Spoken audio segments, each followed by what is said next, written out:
예, 조국 전 법무부 장관의 부인 정경심 교수가 오늘 오후에 검찰에 나와서 6번째 조사를 받고 있습니다. 이번 조사가 정 교수에 대한 사실상 마지막 조사가 될 수 있다는 관측이 나오고 있습니다.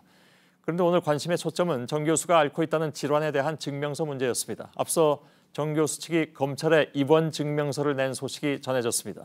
검찰은 정 교수 측이 제출한 입원 증명서에 빠진 정보들이 있다면서 조사에 참고하기 위해서는 추가 정보가 필요하다고 밝혔습니다. 이에 대해서 정 교수 측도 곧바로 반론을 내놓기도 했습니다. 서울중앙지검에 나가 있는 취재기자 연결돼 있습니다. 김민관 기자, 우선 오늘 정 교수가 6번째로 나오는 것인데 언제부터 조사를 받기 시작했습니까?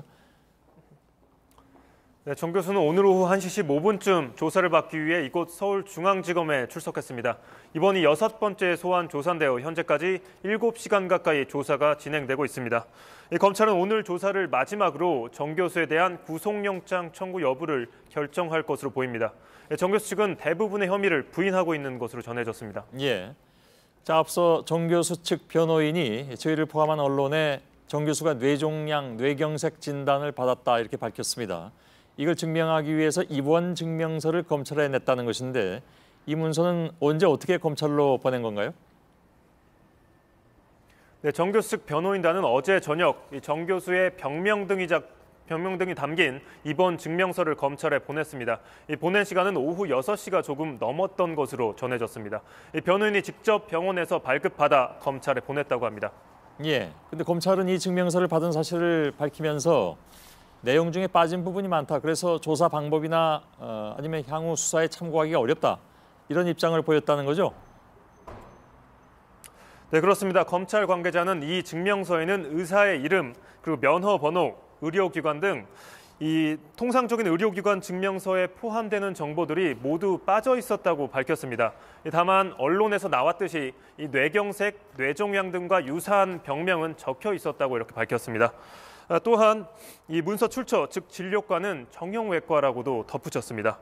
검찰은 이 문서만으로는 정확한 정보를 알 수 없다며 의료기관 이름과 MRI 자료 등을 정 교수에게 추가로 제출하라고 요청했습니다. 예.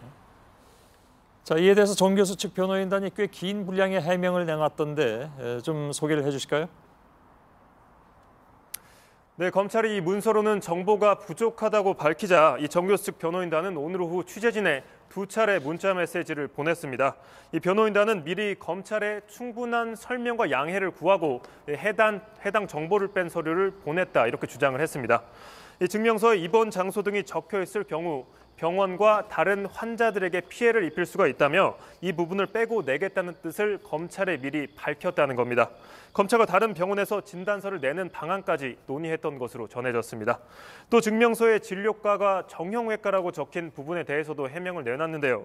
이 변호인단은 정 교수가 여러 질환을 앓고 있어 이 정형외과는 협진을 받은 진료과 중 하나라면서 정 교수가 이 신경과도 진료가 가능한 병원에서 증명서를 발급받았다고 설명했습니다. 예, 지금 다른 보도를 보면 정경심 교수 측에서 나중에라도 이 원본은 제출한다. 그러니까 그 내용이 다 들어가 있는 것이겠죠. 그러면 되는 것이 아니냐 이런 얘기도 했다고 하는데 그건 정확한 게 아닙니까? 어떤 겁니까? 네, 저희가 정 교수 측 변호인단과 여러 차례 통화를 하고 문자 메시지도 주고를 받았는데요. 아직 이 증명서 제출 여부에 대해서는 검찰과 계속 논의 중이다 이렇게 밝혔습니다. 예, 알겠습니다. 아직 확실치 않다 그런 얘기로 그러면 이해를 하도록 하겠습니다.